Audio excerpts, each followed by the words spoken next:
And every year on the date of the accident, it runs again, plunging into the gap, shrieking like a lost soul. Percy, what are you talking about? The ghost train. Driver saw it last night. Where? Asked Thomas and Toby together. He didn't say, but it must have been on our line. He says ghost trains run as a warning to others. Oh, he went on, it makes my wheels wobble to think of it. Pooh, said Thomas. You're just a silly little engine, Percy. I'm not scared. Thomas didn't believe in your ghost, said Percy next morning. His driver laughed.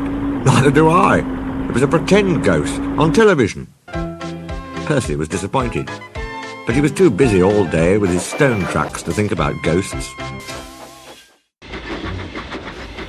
That evening he came back, light engine, from the harbour.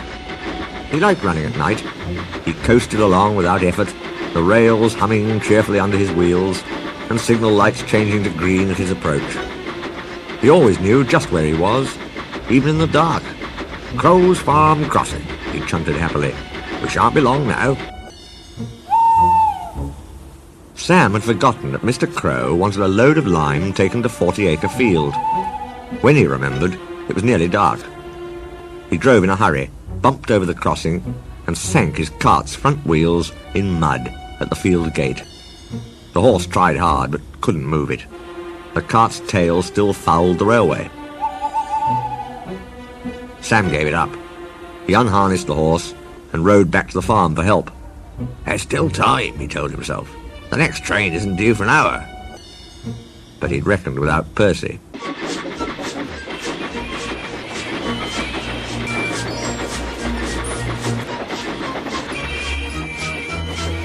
Percy broke the cart to smithereens, and lime flew everywhere. They found no one at the crossing, so went on to the nearest signal box. "Hello," said the signalman. "What have you done to Percy? He's white all over." Percy's driver explained.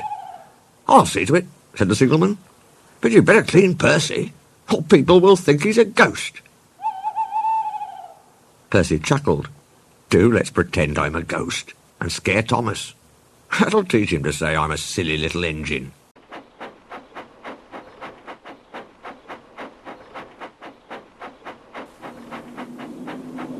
On their way, they met Toby, who promised to help.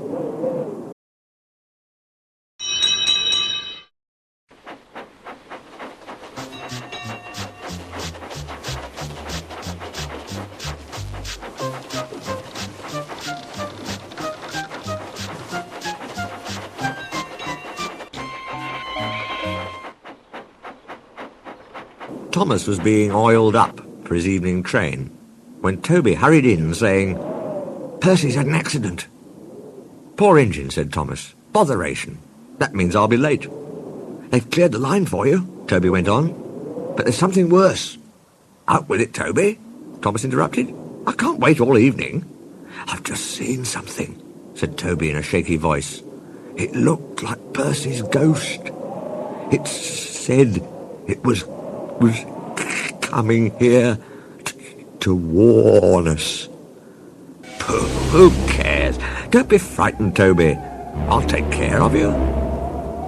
Percy approached the shed quietly.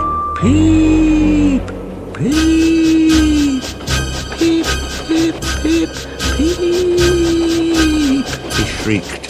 "Let me in! Let me in!" said Percy in a spooky voice.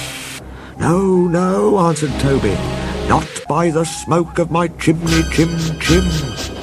I'll chaff and I'll puff and I'll break your door in. Oh!" "Whoa, dear," exclaimed Thomas. "It's getting late. I'd no idea. I must find Annie and Clarabel." He hurried out the other way. Percy was none the worse for his adventure. He was soon cleaned, but Thomas never returned. Next morning, Toby asked him where he'd been. "Oh, well," said Thomas, "I knew you'd be sad about Percy, and I didn't like to, intrude. I slept in a good shed, and, he went on hurriedly. Sorry, I can't stop. Got to see a coach about a train. And he shot off like a jackrabbit.